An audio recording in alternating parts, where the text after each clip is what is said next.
তারপর মাটিতে দেখা যায় একটি সোনার ডিম। আর এই সব দেখে মাধবী কি করবে ভেবে না পেয়ে তাড়াতাড়ি কুটিরের দিকে চলে যায়। তাড়াতাড়ি পা চালিয়ে চলো গিন্নি, যা রোদ উঠেছে। যা বলেছ, একটু গাছের ছায়া নেই বাপু। গাছের ছায়া থাকবে কোথা থেকে? শহরে তো সমস্ত গাছ কেটে বড় বড় বাড়ি তৈরি হচ্ছে। এখন গ্রামের দিকেও গাছ কাটা শুরু হয়ে গেছে। দীনদয়াল ও মাধবী যখন নিজেদের মধ্যে কথা বলতে বলতে আসছিল, তখন হঠাৎ পথের পাশে তারা দেখতে পায় জল, একটু জল, আমাকে কেউ একটু জল দাও। হে কি, কে বাছা তুমি? এমন পথের ধারে কাঠ ফাটা রোদের মাঝে শুয়ে আছো কেন? আমি পান্থ মা, পথে যেতে যেতে ক্লান্ত হয়ে এখানে শুয়ে পড়েছিলাম। বড় তেষ্টা পেয়েছে মা, একটু জল দাও। ওগো, তুমি তাড়াতাড়ি করে নদীতে গিয়ে জল নিয়ে এসো। দেখছো না বেচারা জল তেষ্টায় কষ্ট পাচ্ছে। এই কথা শুনে দীনদয়াল তাড়াতাড়ি সেখান থেকে চলে যায় নদীর দিকে। তারপর একটি কচু পাতায় জল নিয়ে নদীর ঘাট থেকে উঠে আসে। ওদিকে তখন মাধবী, ও মা, কি সুন্দর ময়ূরটা। ও আমার ময়ূর, ও সব সময় আমার সাথে থাকে। এরপর ময়ূরটি আস্তে আস্তে সুলতার কাছে চলে আসে। ততক্ষণে দীনদয়াল কচু পাতায় করে জল নিয়ে সেখানে এসে উপস্থিত হয়। এই নাও বাবা, জলটুকু তাড়াতাড়ি খেয়ে নাও। তোমায় দেখে তো মনে হচ্ছে অনেক দিন ভালো করে খাওয়া দাওয়া পর্যন্ত করনি। পান্থ ধীরে ধীরে উঠে বসে, তারপর জল পান করে। শোনো বাছা, জলটুকু খেয়ে নিয়ে তুমি আমাদের সাথে আমাদের কুটিরে চলো। তারপর একটু খাওয়া দাওয়া করে বিশ্রাম নেবে। আমি এক অচেনা মানুষ, আমাকে আপনাদের ঘরে নিয়ে যাবেন? ঘরে কি এমন আছে ছাই যে তুমি চুরি করবে? দিনমজুরের ঘরে দিন আনা দিন খাওয়া, আমাদের অত ভয় নেই গো। চলো তো, চলো এখন। এরপর তারা দীনদয়ালের কুটিরে এসে পৌঁছায়। কুটিরে পৌঁছে মাধবী উঠোনে বসে আগুন জ্বালিয়ে ভাত বসায়। দীনদয়াল তাকে হাতে হাতে সাহায্য করে, আর পান্থ দু চোখ ভরে সেই দৃশ্য দেখতে থাকে। ময়ূরটি তাদের উঠোনে এদিকে ওদিকে ঘুরে বেড়ায়। তোমার ময়ূরটি কিন্তু ভারী সুন্দর। তুমি আর তোমার ময়ূর এই কুটিরে পা দিতেই কেমন যেন মনে হচ্ছে আমার এই ভাঙা কুটিরে চাঁদ নেমে এসেছে। এরপর রান্না বান্না হয়ে গেলে তারা তিনজনে দাওয়ায় খেতে বসে। ময়ূরটিকেও একটি পাত্রে ভাত দেওয়া হয়। এই নাও বাছা, এই গরিবের বাড়িতে ফ্যান ভাত, নুন আর এই কাঁচা লঙ্কা ছাড়া কিছুই যে নেই বাবা। এমন কথা বলবেন না মা, আপনারা আমাকে রাস্তা থেকে এনে ঘরে বসিয়ে ভাত খেতে দিচ্ছেন। এর থেকে বড় আর কি হতে পারে? তবে শরীরের ক্লান্তিটা একটু কেটে গেলেই আমি এখান থেকে চলে যাব। এইভাবেই দুদিন কেটে যায়। তৃতীয় দিন রাতের বেলা হঠাৎ মাধবীর ঘুম ভেঙে যায়। সে দেখে পান্থ তাদের কুটিরে নেই, ময়ূরটিও নেই। মাধবী তাড়াতাড়ি কুটিরের বাইরে বেরিয়ে দেখে, এ কি, এমন গভীর রাতে চারিদিকে এত আলো ঝলমল করছে কেন? আজ পূর্ণিমা বটে, তা বলে এত আলো? ওদিকে ওই গাছের আড়ালে ওরা কারা? মাধবী সেই দিকে এগিয়ে যায়, আর সেখানে গিয়ে দেখে পান্থর সে কি রূপ! সে যেন এক রাজপুত্র, আর তার সামনে ময়ূরটি সোনার বর্ণ ধারণ করে পেখম মেলে দাঁড়িয়ে আছে। এবার আমায় আদেশ করুন প্রভু, আমায় কি করতে হবে? তুমি আজ আমায় তোমার একটি স্বর্ণ পালক ও একটি সোনার ডিম দাও। যথা আজ্ঞা প্রভু। এরপর ময়ূরের একটি পালক মাটিতে পড়ে এবং ময়ূর পালকটি তুলে পান্থর হাতে দেয়। তারপর মাটিতে দেখা যায় একটি সোনার ডিম। আর এই সব দেখে মাধবী কি করবে ভেবে না পেয়ে তাড়াতাড়ি কুটিরের দিকে চলে যায়। আর সেই দিন ভোর হতেই, মাগো, তোমার আশ্রয় থেকে আমি ধন্য, কিন্তু এবার যে আমাকে যেতে হবে। তবে যাওয়ার আগে আমি তোমাকে সামান্য উপহার দিতে চাই।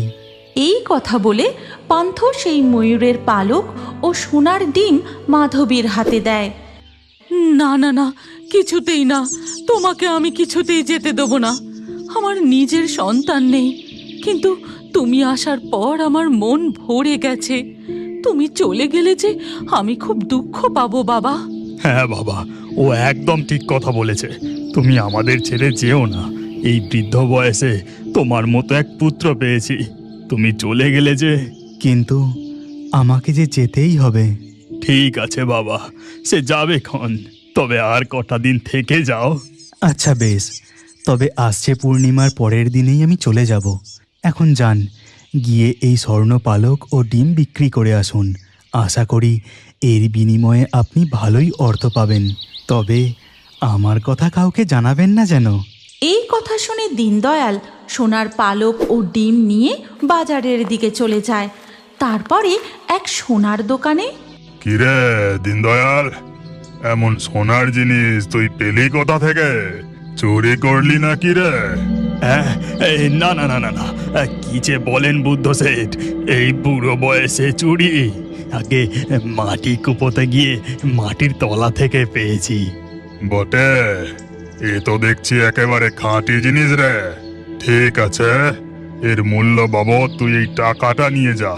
এরপর দীনদয়াল ওই অত টাকা একসাথে হাতে পেয়ে মনির আনন্দে বাড়ির দিকে চলে যায়। তখন বুদ্ধ শেঠ। এই জগা, ভালো করে মন দিয়ে শোন।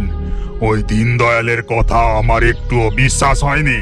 তুই আজ থেকে ওর কুটিরের ওপর সব সময় নজর রাখবি। এক পাও এদিক ওদিক নড়বি না, বুঝলি? যা।